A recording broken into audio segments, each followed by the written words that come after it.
Hi there YouTube, my name is Pixarprime10 and welcome back to another episode of Mega May 4. Today, I'm actually doing something a little bit different for you guys. The idea for this video is something that I've wanted to do for a very long time now on my channel, but I really didn't think anybody would have any interest in watching something like this. Until recently, right before Mega May 4 started, a viewer asked me if I would do a behind the scenes video on how I make my videos. And well, I've always wanted to bring you guys a video, exactly that, behind the scenes, showing you step by step how I make my YouTube videos, kind of giving you an inside look. You'll get to see what I do, how I do things, where I've gotten ideas from, and how the video goes from an idea to upload it on YouTube. And well, I think this will be cool because you'll get to see what I look like and what I'm doing when I'm actually behind the camera, not in front of it like I am now. If I'm recording a video that I'm in front of the camera, like a collection update or a conclusion video, I'll make myself look nice and get ready to be on camera. Today, I just got out of bed, but I'm ready to make some videos. So to make a video, right, I need to have an idea. I can't make a video if I don't have an idea of something to make. So that is where every video I will make begins. I have to have an idea and want to make something. For this video specifically, it's something that I've wanted to do for a very long time because I think it would be fun. On a more general scale, we have the idea of Mega May 4. I basically decided that I wanted to do Mega May 4 in late February to early March. So when I realize and I decide that I'm going to make another season of Mega May, I have to start planning out the videos, right? This will usually start as a very rough list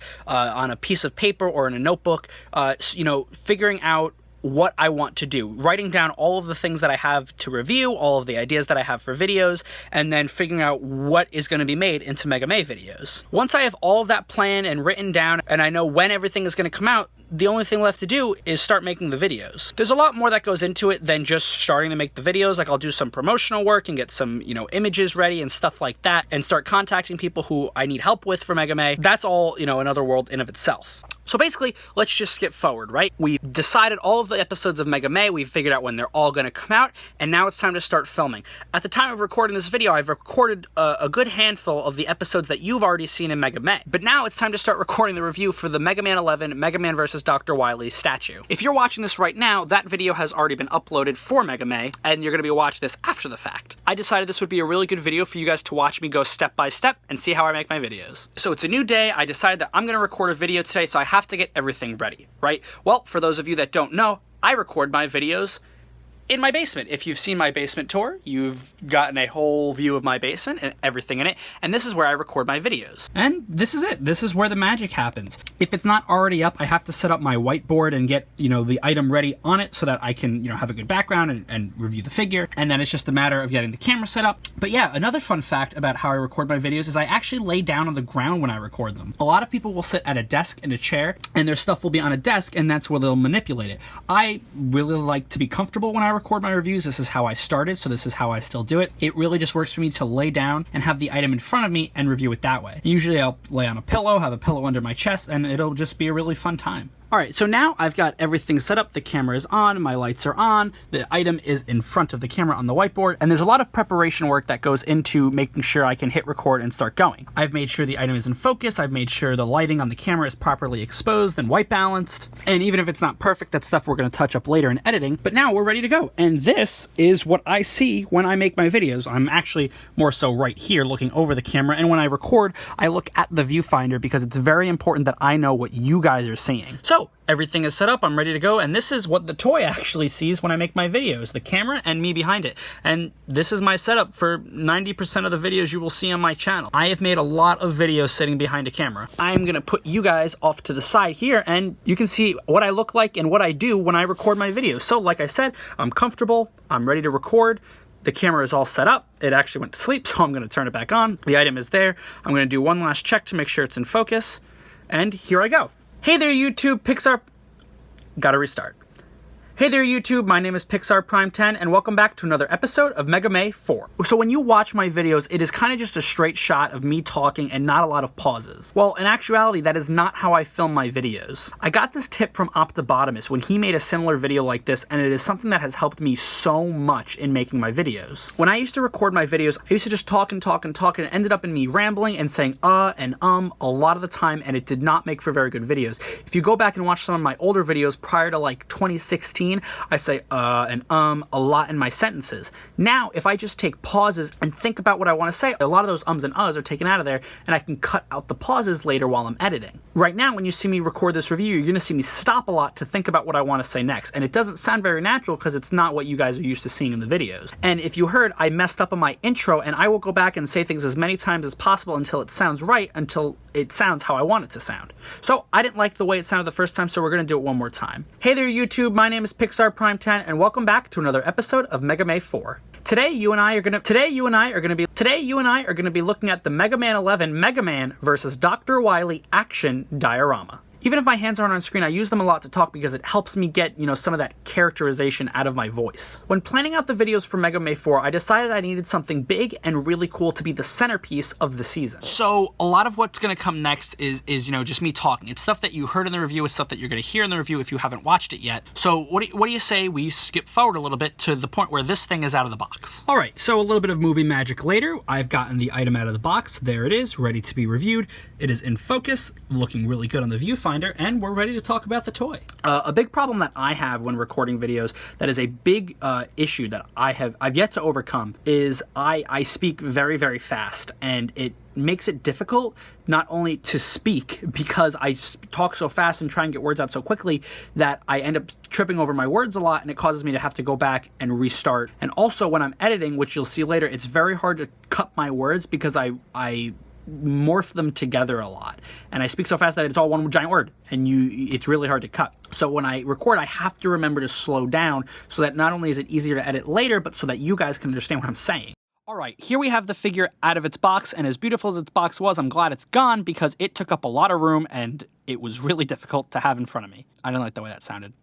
All right, here we have the toy out of its box, which I'm really glad about because as beautiful as it was really big and took up a lot of room. But here you can see the Mega Man vs. Dr. Wily action diorama, and I just gotta tell you, my general first impressions of this thing is that it's really, really cool. If you're a classic Mega Man fan like I am, you know how much of an iconic thing this is for Dr. Wily to be groveling for forgiveness to Mega Man. It's such a trend in the series that they even made a point of showing Dr. Wily begging Mega Man for forgiveness in every single one of the Mega Man games at the end of, I think it was Mega Man 10. No, it was Mega Man 9. At the end of Mega Man 9, Rush made hologram images of all of the past games, the ending where Dr. Wily would beg Mega Man for his forgiveness.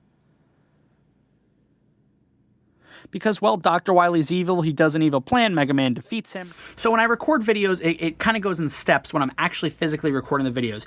It goes intro, so introducing myself at the beginning of the video, and then we have to look at the packaging for whatever I'm reviewing. So in this case, we looked at the box, we talked about the box, we looked at the box, we said what was on it, and then we have to transition to getting the toy out of the packaging. So we did that, we took it out, and then we had the toy in front of us. And once we get it in front of us, I give my first impressions, and then I kind of start to get into, my full-on opinions about the toy, giving observations and thoughts, and, actually reviewing it.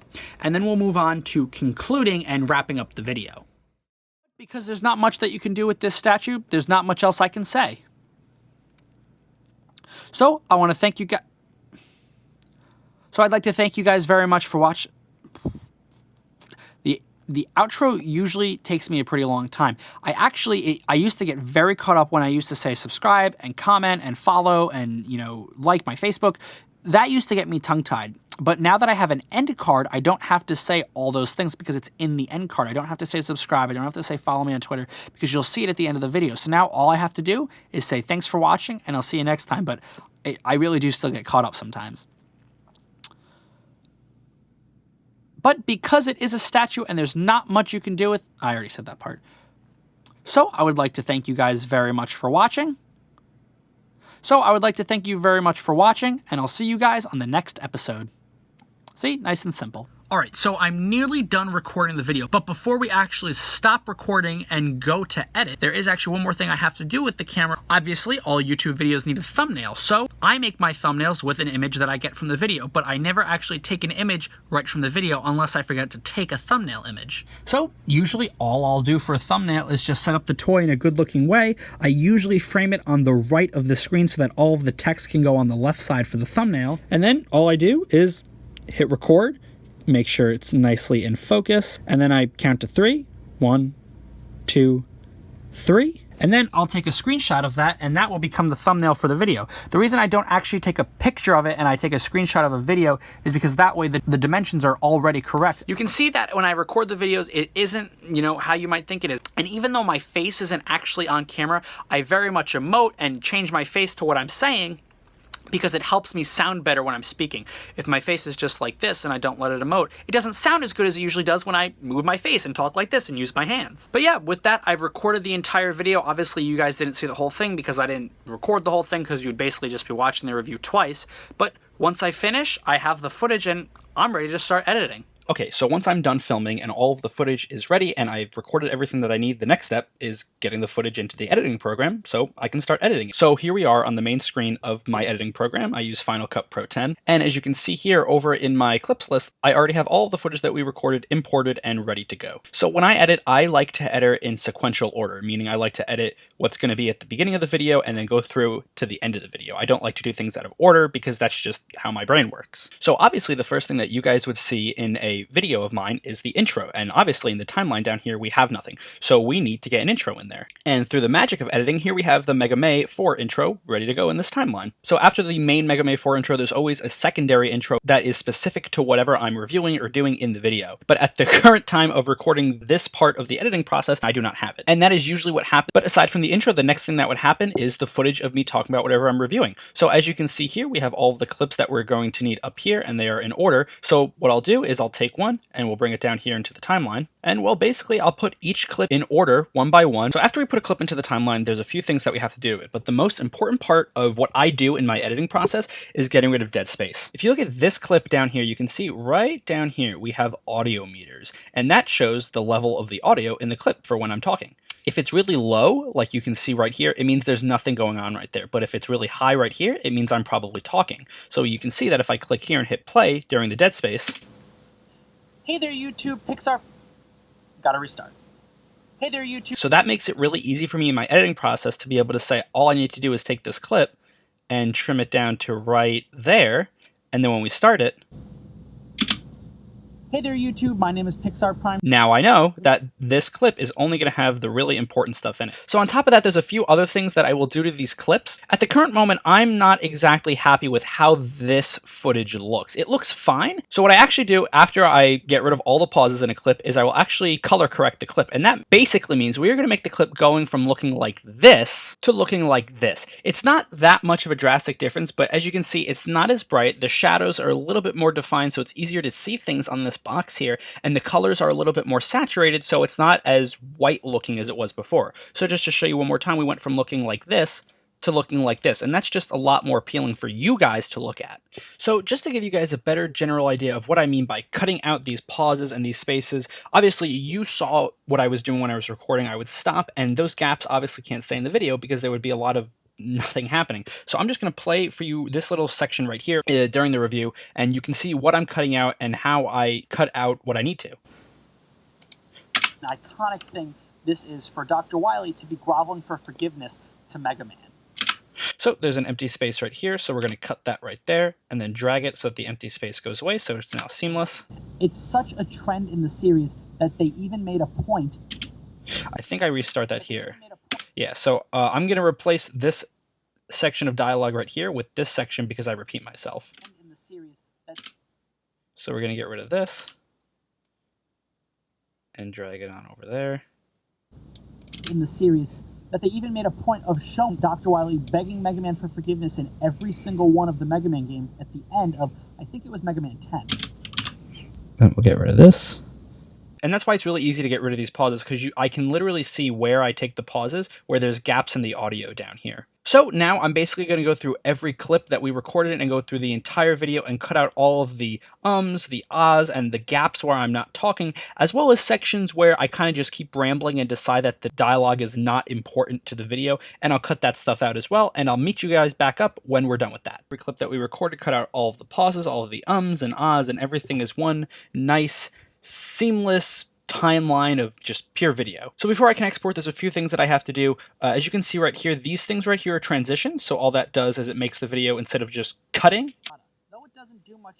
It makes it fade very nicely. So I have to go through the video and I have to rewatch it to see if there's anywhere that I want to put those fades. I need to rewatch it to see if there needs to be any volume adjustments, any audio correction, any color correction that I missed. I rewatch the video a few times just to look for a few things that could still be wrong, a few things that I have to fix. Once we know that the footage is okay, we always check the beginning and the end of the video. So at the end here, we have the end card for the video that you guys see at the end of the video. As you can see, it doesn't have the link to the video or the link to my channel because that is something that we add after the video is uploaded and actually on YouTube. But the end card is here and that's ready to go. You can see it's working. And when we go back to the front of the video, we will just watch all the intros all the way through once we actually get the secondary intro in here and make sure everything is working very nicely. And then we're ready to export the video. So because you guys don't actually have to physically wait, I have already put the secondary intro in here and it is time to export. So once we're ready, we just hit save on the video. And as you can see, it's going to start exporting. And it says that right here. It says sharing. And right now it's at 0% because it's a big video and it's going to take a little while to export.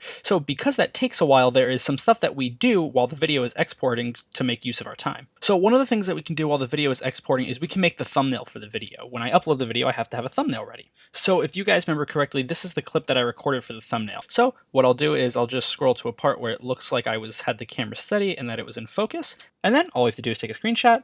And now we're going to open up this screenshot in Photoshop. All right, so here we are in Photoshop. This is the screenshot we just took. And now all we have to do is make it look like a thumbnail. There's some stuff that I already did to this to make it look a little bit better. I touched up the lighting a little bit, but we can do that a little bit more. Mega Man's looking a little bright here, so if I just come over him like that, he'll look a little bit better like that. Maybe darken up Dr. Wily a little bit to give him a little more definition. So now that part of the thumbnail is ready. But obviously in my thumbnail, you guys have seen that there's all a bunch of graphics that I always put over here. So the first thing that I always put in is the Mega Man 4 logo, because that is extremely important. It's what the series is. I need to make sure that is big and prominent in the thumbnail, as you can see it is right here. And all of the images I'm about to show you, I've already, put them where they need to go, but usually they're much bigger or they're all over the place and we need to resize them. And then after that, I look at what I'm reviewing and I say, okay, what reminds me of this, or what could I put here or over here in the blank space that represents these guys over here? Well, obviously we have Mega Man and Dr. Wily, so we can add a cartoon version of Mega Man and Dr. Wily from Mega Man 11 over there, and it just gives the thumbnail a little bit extra visual flair. I don't really like the way they just look on the blank background though, so what we're actually going to do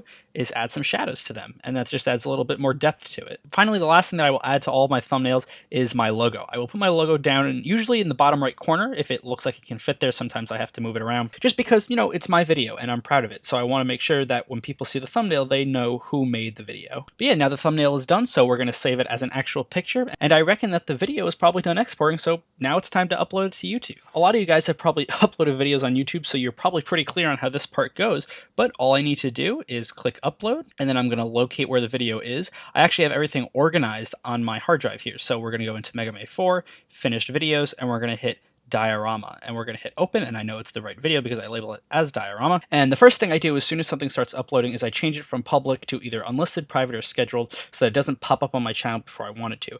I always upload things ahead of time because it just gives me time if something went wrong with the video to fix it and re-upload it. So I'm actually uploading this a day earlier than it needs to go up. So I'm actually going to hit scheduled. I'll adjust the date later so that it will actually appear in my subscribers' feed later on, but the video is already going to be uploaded. So it's uploading here, and diorama obviously is not a good name for the video. So we need to change the name of the video. We need to add a description. We need to get some tags in here. And also very important, we need to get the thumbnail that we just made in here. All right, so now all of the stuff that the video needs to be uploaded is just about ready. We have a title here. The description with all of its links and information is fully written into here. We have it added to the correct playlist, and the thumbnail that we made is uploaded, so the video is ready to go. The last things that I need to do now is decide when I want the video to premiere, hit publish, and once the video is done processing, I'll add the end card stuff and, make sure that is all good to go. And with that brings us to the end of our process from start to finish on how I make a YouTube video. So I really, really hope that you guys enjoyed this video. It was a lot of fun for me to make. It's something that I've never done before, which is why I think it's really exciting to now have on my channel. Tell me what you thought. If you'd love to see more behind the scenes videos like this in the future, I would absolutely love to make them, so just let me know in the comments down below. But alright guys, I want to thank you very much for watching. We are coming extremely close to the end of Mega Man 4, but we still have a little bit of time left. So until then, I'll see you guys on the next episode.